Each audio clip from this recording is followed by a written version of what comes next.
Well, I stopped in to get my truck washed, and the Blue Beacon, after those 3 snowstorms and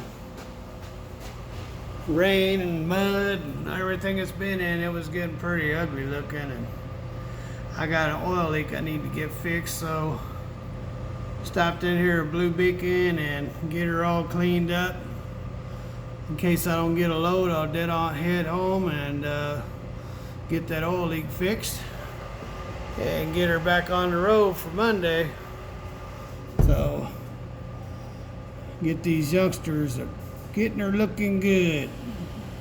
I've stopped and vacuumed it before I brought it in here. Had some leftover dinner in it last night on the floor. A few crumbs here and there.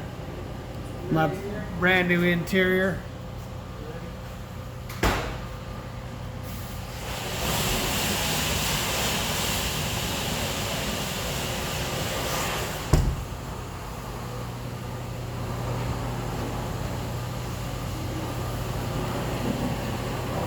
Let's take a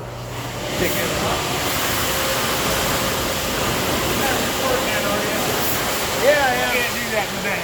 Oh, okay.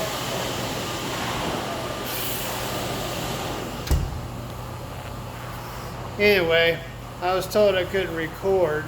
I didn't want their pretty little faces on YouTube. So, I'm getting her cleaned up, and I'll be out of here in a minute. Get back on the road.